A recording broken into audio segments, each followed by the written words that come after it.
నమస్కారం. వినడానికి దాదాపు ఒకేలా ఉండి మనల్ని తెగ కన్ఫ్యూజ్ చేసే 4 వెన్నెముక సమస్యలున్నాయి. ఈరోజు వాటి మధ్య తేడా ఏంటో చాలా సింపుల్గా అర్థం చేసుకుందాం. పైకి పేర్లు ఒకేలా ఉన్నా వాటి అర్థాలు మాత్రం పూర్తిగా వేరు. అవును కదా, ఈ పేర్లు విన్నప్పుడు ఎవరికైనా ఇలాంటి సందేహం రావడం చాలా కామన్. కానీ అస్సలు కంగారుపడాల్సిన పనిలేదు. ఈ వివరణ పూర్తయ్యేసరికి ఈ పదాల మధ్య ఉన్న తేడా మనకు చాలా చాలా స్పష్టంగా అర్థమైపోతుంది. సరే, ఈరోజు మనం ఏం చూడబోతున్నామంటే ఫస్ట్ ఈ సమస్యల గురించి తెలుసుకుని వాటిని జంటలుగా పోల్చి చూద్దాం.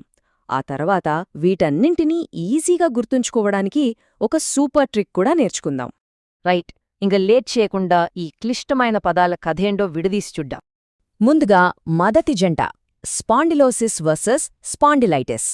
ఈ రెండింటి మధ్య తేడా ఏంటంటే, ఒకటి వెన్నెముక అరిగిపోవడానికి సంబంధించింది, రెండోది వాపుకి సంబంధించింది.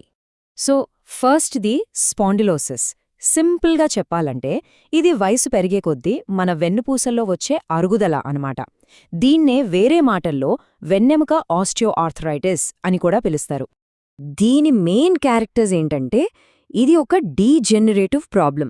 అంటే కాలంతో పాటు అరిగిపోవడం వల్ల వస్తుంది. దీనివల్ల వచ్చే నొప్పి మెకానికల్గా ఉంటుంది. అంటే మనం కదిలినప్పుడు పని చేసినప్పుడు నొప్పి ఎక్కువ అవుతుంది. ఇది ఎక్కువగా మధ్య వయసు వాళ్లలో పెద్దవాళ్లలో చూస్తుంటాం. ఇక స్పాండిలైటిస్ విషయానికి వద్దాం. ఇది అరుగుదల కాదు, ఇది వాపుతో వచ్చే సమస్య. అందుకే చూడండి, వెన్నుపూసల మధ్య అంతా ఎర్రగా ఇన్ఫ్లేమ్ అయినట్టు కనిపిస్తుంది.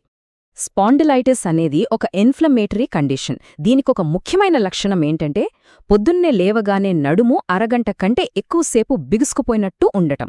ఇక్కడొక ఇంట్రెస్టింగ్ పాయింట్ ఏంటంటే, ఇది స్పాండిలోసిస్ లాగా పెద్దవాళ్లల్లో కాదు, ఎక్కువగా యువతలో పెద్దవాళ్లల్లో కనిపిస్తుంది. ఒక్కసారి ఈ రెండింటి మధ్య తేడాలు క్లియర్గా చూద్దాం. స్పాండిలోసిస్ అంటే అరుగుదల, స్పాండిలైటిస్ అంటే వాపు. ఒకదాంట్లో మెకానికల్ పెయిన్, ఇంకో దాంట్లో మార్నింగ్ స్టిఫ్నెస్. ఒకటి పెద్దవాళ్లలో వస్తే ఇంకొకటి యంగ్ ఏజ్లో కనిపిస్తుంది. సింపుల్ కదా? సరే, ఇప్పుడు రెండో జంట దగ్గరికి వెళ్దాం. ఇవి కూడా చాలా కన్ఫ్యూజింగ్గా ఉంటాయి. స్పాండిలోలిసిస్ ఇంకా స్పాండిలోలిస్థెసిస్. ఒకటి వెన్నుపూసలో పగులుకు సంబంధించింది, రెండోది వెన్నుపూస జారడానికి సంబంధించింది. స్పాండిలోసిస్ అంటే ఏంటంటే, మన వెన్నుపూసలో ఒక స్పెసిఫిక్ వీక్ పాయింట్ ఉంటుంది. ఆ పాయింట్లో చిన్న క్రాక్ రావడం లేదా స్ట్రెస్ ఫ్రాక్చర్ అవ్వడాన్నే స్పాండిలోసిస్ అంటారు. మెడికల్ టర్మ్స్లో ఆ భాగాన్ని పార్స్ ఇంటర్ ఆర్టిక్యులారిస్ అంటారు.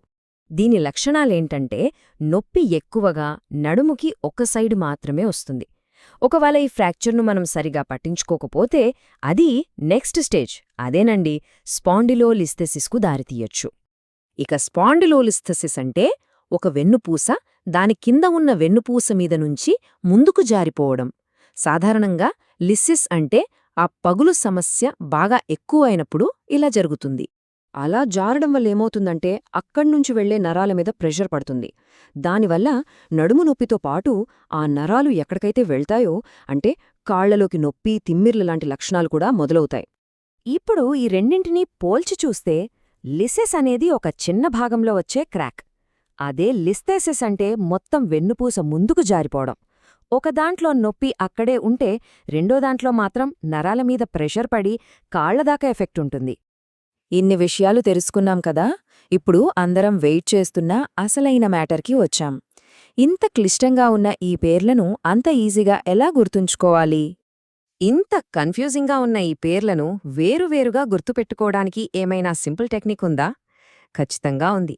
దాని సీక్రెట్ అంతా ఆ పదాల చివర్లోనే దాగి ఉంది. చూసారా, ఈ మొత్తం కన్ఫ్యూజన్కి సొల్యూషన్ ఈ చిన్న ట్రిక్లోనే ఉంది. మనం కేవలం ఆ పదం చివర్లో ఉన్న సఫిక్స్ని గమనిస్తే చాలు. ఓసిస్ అని ఉంటే అది అరుగుదల, ఐటిస్ అని ఉంటే అది వాపు, లిసిస్ అంటే పగులు, ఇక లిస్థెసిస్ అంటే జారడం. అంతే, ఈ ఒక్క ట్రిక్ గుర్తుంటే చాలు, ఈ 4 పదాల మధ్య తేడాని మనం ఎప్పటికీ మర్చిపోలేం. ఓకే, ఈ సమస్యల మధ్య తేడా అయితే తెలుసుకున్నాం.